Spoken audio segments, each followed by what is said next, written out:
How's it going? I'm Kevin Sousa.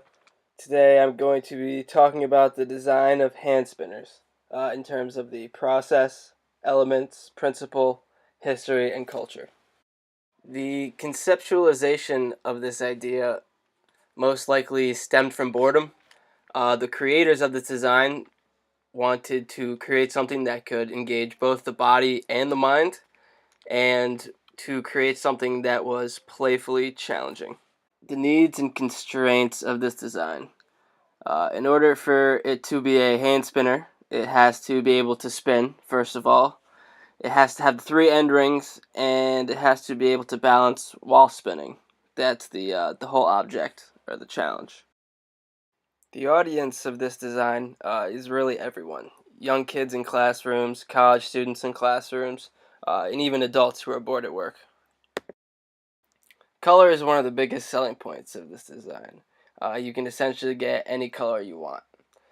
There's also different themes, such as sports teams, superheroes, or even ones that glow in the dark. The line of this design operates horizontally. The toy is supposed to spin parallel to the ground.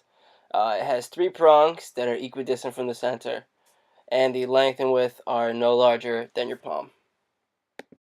Motion and time are very important for this design.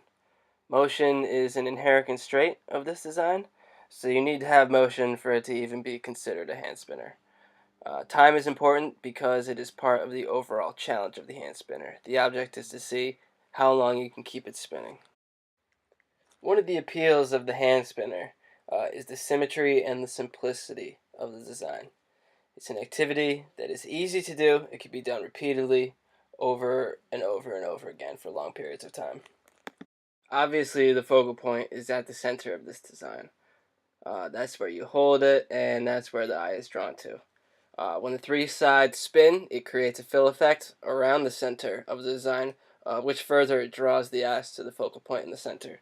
The relative size of this design is either the human hand, which you could see in the picture here, you can easily fit two, or the human finger, which it also balances on. And the internal size inside the center is just ball bearings that spin and are very small. There's a nice even distribution of weight throughout this design, both visually through the distributed weight of the three end rings and physically when the spinner is actually spinning. This spinning creates a nice continuous rhythm. Real life experience is required to use this design. The more time you spend using the spinner, the better you get at keeping it balanced and spinning, which is ultimately the goal. In order to fully comprehend this design, you need to experience it real time, because frankly, seeing pictures just doesn't do it justice.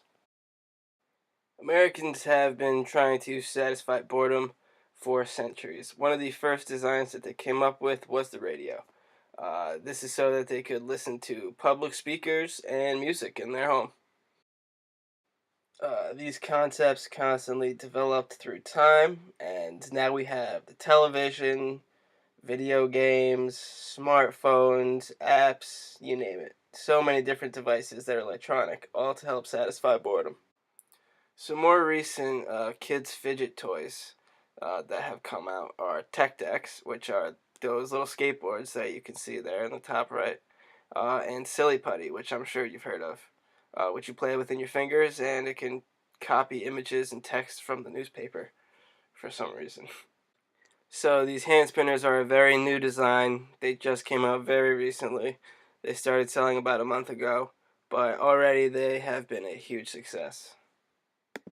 I personally work in retail, and I can tell you from first-hand experience that we cannot keep this product on the shelf. Every single day, people are coming in and asking for hand spinners. The other day, we got a delivery of 800 spinners, and we sold out every single one in one day. Now that these hand spinners have become so popular, obviously competition has come out. This is the Fidget Cube, some type of knockoff with different things on each side to keep you occupied. Alright, and here is a video of me actually using my hand spinner. Keeping it balanced, holding it up on one finger there.